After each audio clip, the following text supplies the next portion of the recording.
धर्म,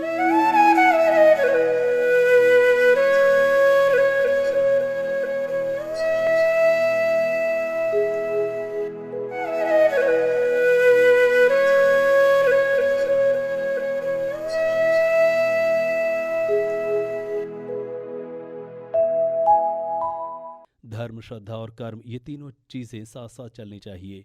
तो ये जो बातें कही गई हैं, ये काफ़ी महत्वपूर्ण बातें कही हैं। श्रद्धा कर्म पर निर्भर होनी चाहिए और बुद्धत्व को प्राप्त करने के लिए हमें प्रज्ञा की आवश्यकता होती है। हम केवल पांच इंद्रियों के बारे में सोचते रहें तो कोई ज़्यादा अच्छी बात नहीं बनती है। और इसी प्रकार हमारा मन अगर भटका हुआ है तो मन को वश में करना, मन अगर दुखी है तो उसे सुखी करना, यही धर्म है।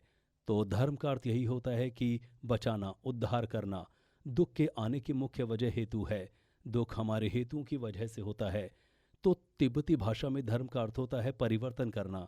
तो यहाँ अर्थ यही है कि हमारा जो चित्त है उसमें परिवर्तन करना, जो मिथ्या दृष्टि है उसमें परिवर्तन करना। तो इसलिए बुद्धत्व को प्राप्त करने के लिए प्रज्ञा बहुत ही महत्वपूर्ण होती है। बौद्ध धर्म के अनुसार अगर बात की जाए और भारत के सिद्धांत के तौर पर अगर कहा जाए तो जितने भी सिद्धांत बने हैं वो भी हमारी प्रज्ञा के अनुसार बने हैं। और श्रद्धा के अनुसार ऐसे सिद्धांत बने हैं, ऐसी कोई बात नहीं है। तो प्रज्ञा के अनुसार ही सिद्धांत बने हैं और सिद्धांतों के तौर पर सभी वाद विवाद भी होते हैं। तो श्रद्धा और विश्वास प्रज्ञा के सहयोगी के रूप में होता है। तो इसलिए हमारी प्रज्ञा के आधार पर सुख और परम सुख प्राप्त करने की कोशिश की जाती है और इसी के आधार पर संभव होता है। बौद्ध धर्म के अनुसार निर्वाण या मोक्ष किस प्रकार का होता है? तो हम लोगों के मन को दुखी करने वाली जो चीज़ होती है उसे क्लेश कहा जाता है। तो क्लेश की वजह से मन में दुख उत्पन्न होता है। तो मनुष्य को आलस में लाना या उसे दुखी करना, तो ऐसी चीज़ को हम क्लेश कहते हैं।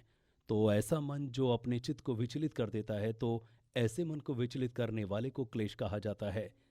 क्लेश में अगर विभेद किया जाए तो कई प्रकार से उसके विभेद हैं, जैसे कि ईर्ष्या करना, जिसकी वजह से हमारे चेहरे की अभिव्यक्ति बदल जाती है, हमारे शरीर की अभिव्यक्ति बदल जाती है, फिर हम झगड़े इत्यादि करने के लिए हम तैयार हो जाते हैं। तो इस प्रकार झगड़े इत्यादि की वजह खासकर हमारी आसक्ति होती है, लगाव होता है। दूसरे के प्रति जब आसक्ति होने की वजह से झगड़े उत्पन्न होते हैं, तो इसलिए प्रेम भी एक वजह से उत्पन्न होता है। तो प्रेम रूपी चित्त को बार बार बढ़ाना चाहिए। और आसक्ति अगर सोचे तो वो कई बहुत महत्वपूर्ण नहीं है। जैसे कि अगर अच्छी चीज़ को देखें, किसी अच्छे रूप को देखें तो उसमें आसक्ति पैदा हो जाती है। और इसी प्रकार से अगर आसक्ति को हटा करके देखें तो जहाँ पर हमें आसक्ति पैदा हुई थी वहाँ पर प्रेम पैदा होना चाहिए। जैसे कि उदाहरण के तौर पर माँ बच्चे का प्यार, पति पत्नी का प्यार, तो इसमें भी बहुत सारी आसक्ति जुड़ी होती है, बहुत सारा मोह जुड़ा होता है।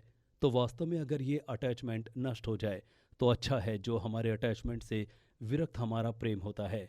और जैसे कि कहा जाता है कि आकाश के समान अनंत जैसा प्रेम करना चाहिए। तो प्रेम से खुद को तो फायदा होता ही है, दूसरों को भी फायदा होता है। वहीं बौद्ध धर्म या ग्रंथों में कहा जाता है कि सबसे बुरे जो चित्त हैं वो हमारी अज्ञानता होती है, क्लेश होता है। क्लेशों में राग, द्वेष, मोह में से मोह तो ज्यादा खतरनाक बताया जाता है। तो तीन प्रकार के जो क्लेश हैं, दुख है या विष कहे जाते हैं, तो ये सभी ग्रंथों में देखने को मिलते हैं। तो नागार्जुन ने भी इन्हें नष्ट करने के लिए माध्यमिक सिद्धांतों पर जोर देते हुए इनकी व्याख्या की है। तो जो हमारा लोभ है और ईर्ष्या है, तो इसकी मुख्य वजह हमारी अज्ञानता होती है।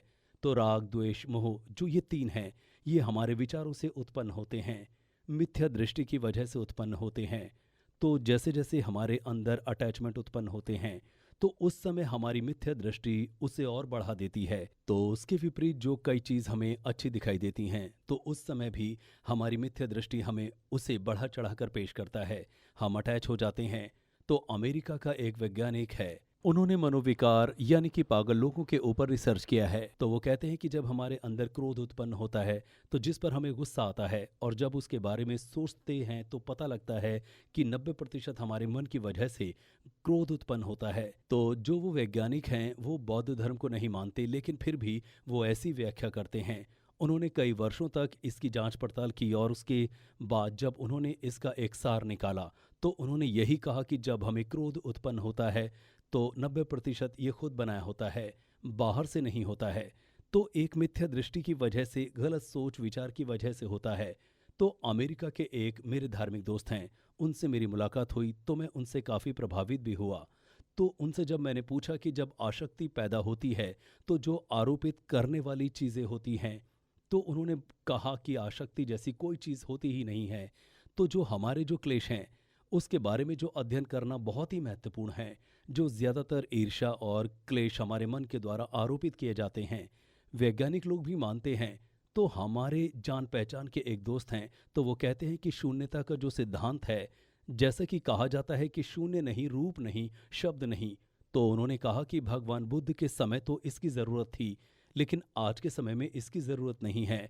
समाज में परिवर्तन होता है क्योंकि हम लोग आधुनिक बन रहे हैं। तो आधुनिकता की अगर बात करते हैं तो ज़्यादातर बाहर की दुनिया में या भौतिक विकास को आधुनिकता कहते हैं। तकनीक का विकास होना, रहन सहन में विकास होना, उसे हम आधुनिकता कहते हैं। तो भगवान बुद्ध के समय के लोगों के मन में भी वही विकार होते थे और आज के समय में भी वही विकार हैं। तो पहले भी इन बातों का संबंध था और आज भी है, क्योंकि हमारी जो आसक्ति है, क्लेश है या फिर अज्ञानता है, तो ये एक प्रकार की समस्या उत्पन्न करती है। तो अगर कहें किसी डॉक्टर से कि क्लेश को खत्म करने की दवा दे दीजिए, तो डॉक्टर आपके ऊपर हंसेगा। और अगर कोई पैसे वाला हो और दुकान पर जाए कि मुझे क्रोध घृणा को खत्म करने की कोई दवा दे दीजिए, तो लोग आपके ऊपर हंसेंगे और लोग कहेंगे कि यह आदमी पागल है। तो इस प्रकार से हमारी आसक्ति और ईर्ष्या से वो कैसे आती है, किस वजह से उत्पन्न होती है, तो ये सब हमें जानना चाहिए। तो जहाँ से भी हमारी ईर्ष्या उत्पन्न होती है, उसका हेतु क्या है? तो जहाँ से भी हमें क्रोध ईर्ष्या उत्पन्न होती है, तो उस वस्तु का हमें परीक्षण करना चाहिए। और अगर वास्तव में उस वजह से नहीं होता है, तो हमारे मन में जो मिथ्या दृष्टि है, तो उसने उसे आरोपित किया हुआ है।